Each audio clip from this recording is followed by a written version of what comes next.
How's it going?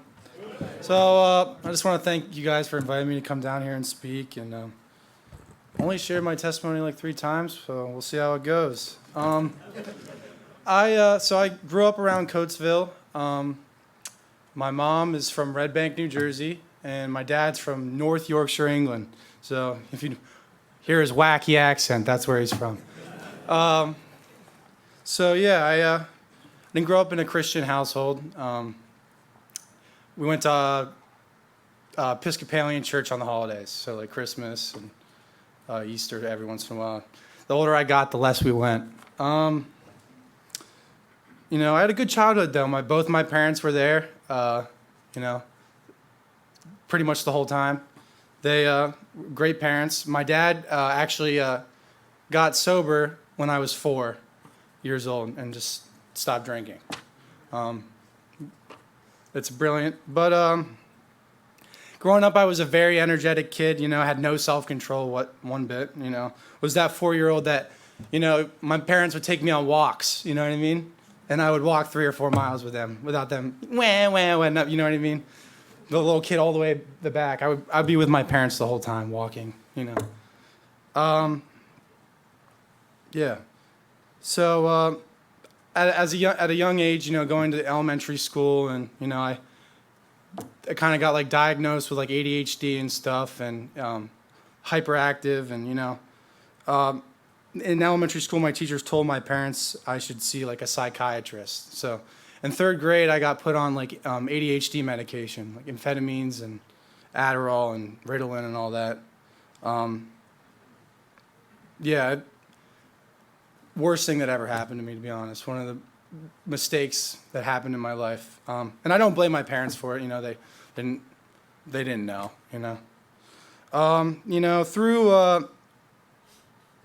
Through 6th grade to 8th grade, middle school, I went to Charles F. Patton Middle School in Unionville, Pennsylvania.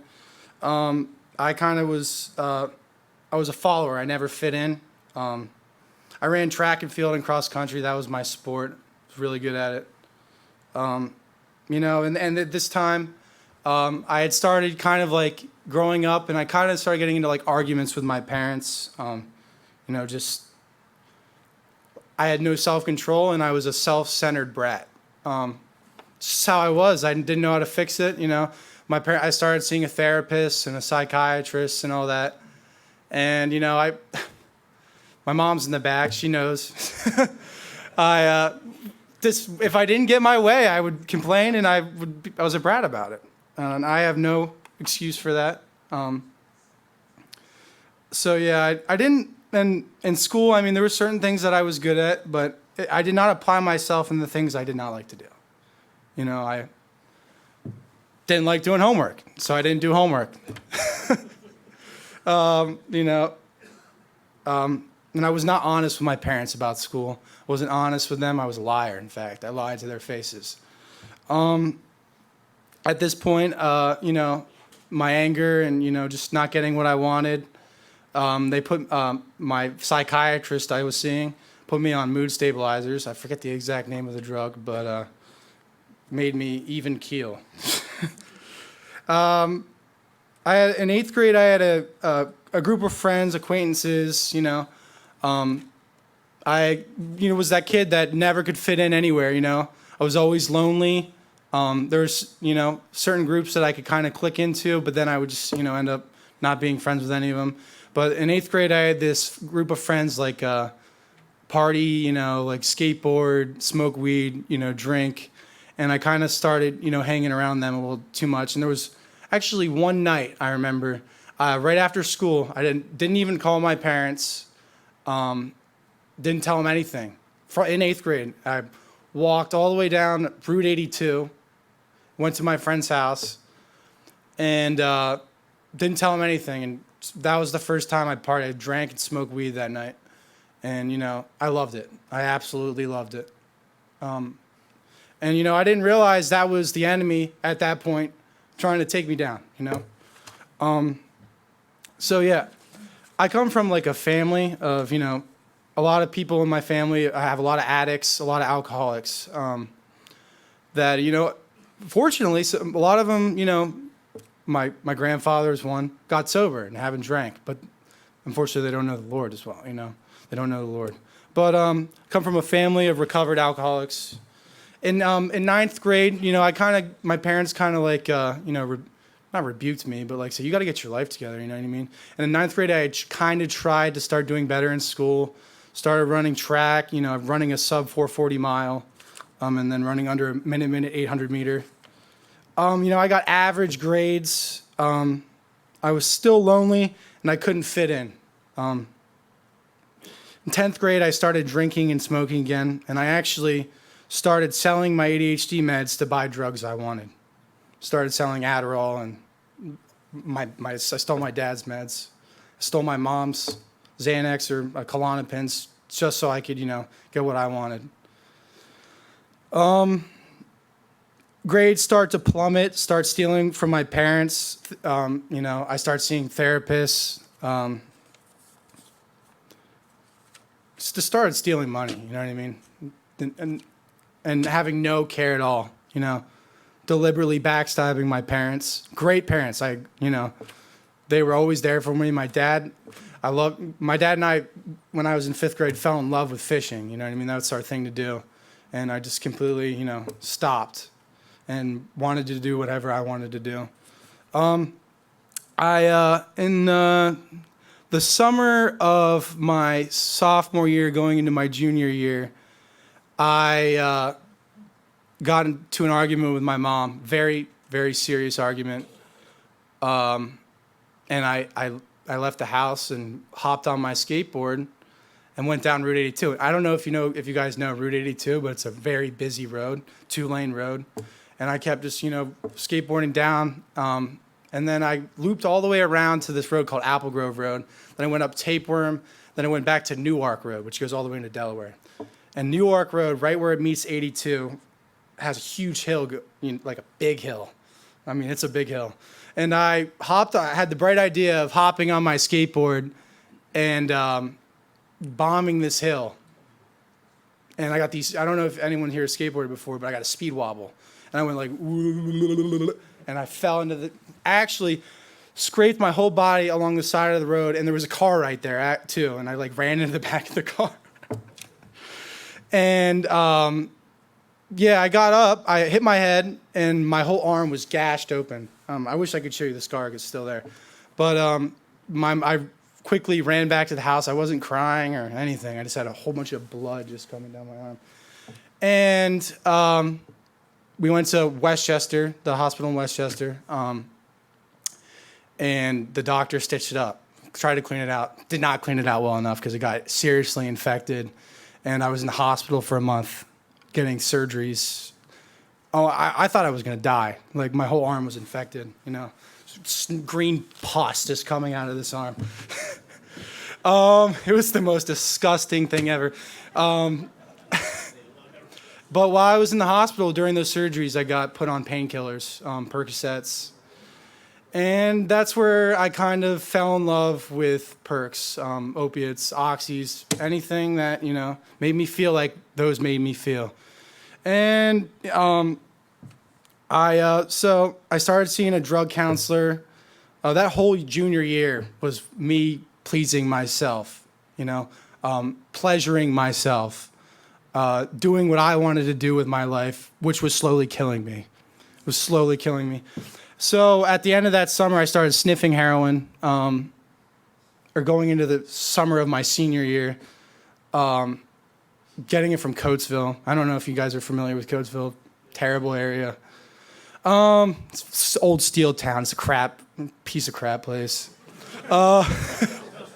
Yeah. All the people from North Philly running from the cops go to Coatesville. Yeah, so let me just check the time here. Okay, we're good. So at that point, my parents were like, this has got to stop. I wasn't coming home at night. I don't even know what my mom went through. Sleeping at night. So I get emotional talking about this stuff, but where's her son at? You know what I mean? What's he doing? I was out there killing myself, and I didn't even realize it. That's the sick thing about it. I didn't even realize it. I was so self-centered and so out of it that I didn't even realize it. I had no clue. Had no clue. That's what's so scary about this, sin issue that we have, is if you don't give that to the Lord, you're gonna damnation.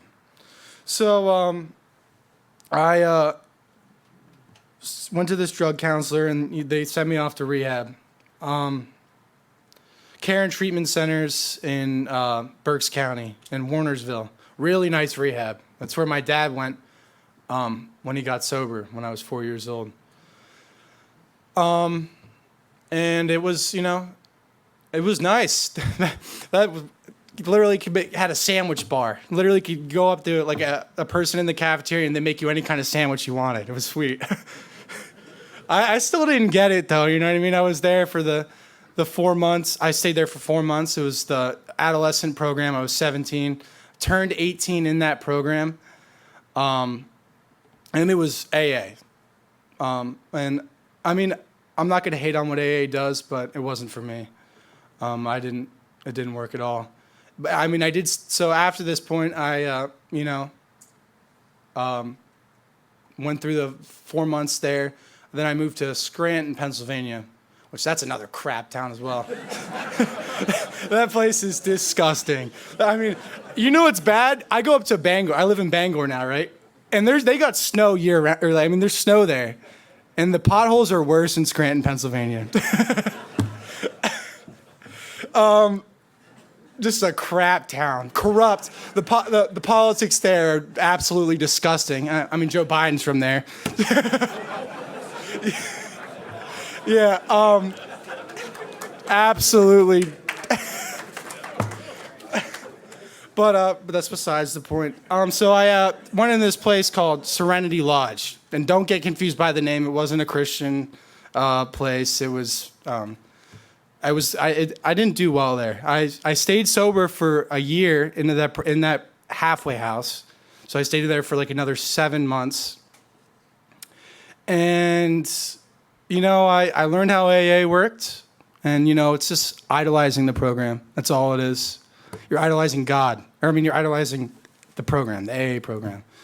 And, with the higher power thing. And that's all it is. And, it works for people, but I don't know about you. I'm one of those guys that I run hard. You know what I mean?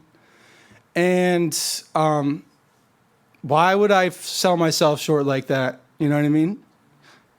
I was addicted to sex. I was addicted to pornography. I, was lonely, depressed. While I was in rehab, they put me on lithium, mood stabilizer. Was on Abilify, a whole bunch of other antipsychotic, mood stabilizing drugs. And some people need those. I'm off all of them now. I don't take any meds. I don't take any drugs, none at all. So there I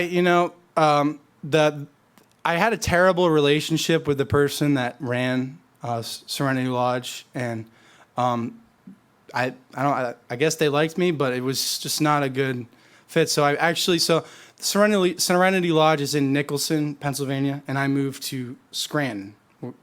And I was living in a sober house there, and I had struggled to find a job and stuff. I didn't have my license or anything, and I would walk to AA meetings and stuff, and about a year and 6 months without drinking or using drugs or anything. I had just gotten a job at a collection agency, Commonwealth. I don't even know what the heck it was, but I'm good with computers and talking to people on the phone and stuff like that. So I actually did all right. I made some money there for like a month, but I was still lonely and depressed and out of my mind. It was cuckoo, like my bipolar or whatever. I don't even really believe I ever had bipolar, but whatever those buffoons in the rehab said it was. What had ended up happening was I relapsed, or I mean, it's not the word to use. I backslid, and I fell hard. I was cuckoo. I started shooting heroin. And before I had relapsed, I had peed in a cup and saved a pee so I could fake the test for the sober house, and it worked. And I went absolutely bonkers. I quit the job. I saved all the money that I saved, went to crappy heroin in Scranton, Pennsylvania. And I'm surprised I didn't overdose. I'm really surprised. And so in AA, they say the Our Father prayer at the end. And I had never prayed to God or anything like that. And about a month after I had gone into the psych ward where they had sent me, I was in there for 3 weeks, and right after, the Eagles won the Super Bowl. So that was really cool. I had kept using, but I had said the Our Father prayer right before I went in to the psych ward, and I don't know what happened, but I had no clue. But I look back now, and it was the Lord reaching into my life. About in May of 2018, my grandfather has land, and there was this. My grandfather's a pro equestrian. I grew up around my grandparents, and he runs horse events and stuff. And there was a man that farmed the land that the horse events were on, and he owned the land for the women's ranch of Pennsylvania U-Turn for Christ.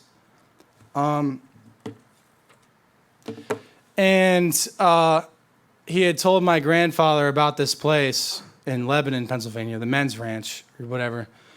And it was either I went there or I was going to be homeless. You know what I mean? At this point, before I had relapsed, I had stopped talking to my mom. I had cut it off with her. I was still talking to my dad. And it was terrible. It's so hard for me to think back because I was going to kill myself. I literally was going to kill myself. And, the Lord I never saw it happening, but he brought me to U-Turn, okay? And it's funny, my dad and I were joking on the way down from Scranton, and you're like, this is Bible boot camp. They're going to beat you into shape and stuff like that. And they did. I don't know if you guys have ever heard of how they do things at U-Turn, and I'm not hating on U-Turn. That's where I got saved. If you do anything they don't like, you dig holes. You dig 5 by 5 holes. And I was digging 5 by 5 holes. Yeah, I don't think when I went there I was fully surrendered, but, I had messed up halfway through, and they sent me back to their basic phase or their first phase of the program. And I got saved there, but I was truly not surrendered yet. And so I went back, and then I went back into the second phase. I graduated the program, and at the end I was still smoking cigarettes, and they don't like that there. You dig holes for smoking cigarettes. And so there was this gentleman named Jeff Wong who actually went through CRD, Calvary Residential Discipleship, and that's where I'm in school of ministry right now. And my pastor, Dwayne, at Calvary Chapel, Lebanon, Pennsylvania, had told me about this place, and I'm like, in CRD in Maine. And I'm like, oh, Maine? What the heck? We're going all the way up to Maine. I was like, you guys are just trying to separate me from my family. I was doing that manipulative thing. I didn't care about my family. I mean, my whole life I didn't. You know what I mean? I was running and cheating and stealing and getting high. And so they sent me up to Maine. And I was like, no, I'm not going to go there. I'm not going to go there. And there was men's breakfast a Saturday, a week before I went. And the Lord spoke to me through a gentleman who was teaching the men's breakfast. And he's like, I think he was talking about missionary work or something. And I just like, okay, I'll go. It's like, because my prideful self, I'm like, missionary work. Okay, I could do something in Maine or something. And so I went up to Maine, and, that's where the Lord really taught me of how loving and how graceful he was. These men that the Lord put in my life, chastened me. They taught me how I was supposed to be as a man. I wasn't a kid anymore, and I wasn't going to get what I wanted. I'm here to serve the Lord. I'll read some. So one of the verses that really stood out to me the most, you know what I mean, was Acts 2:42. That's key in my life, that living by that scripture. And they continue steadfastly in the apostles' doctrine and fellowship and the breaking of bread and in prayers. And then also Romans 6:15.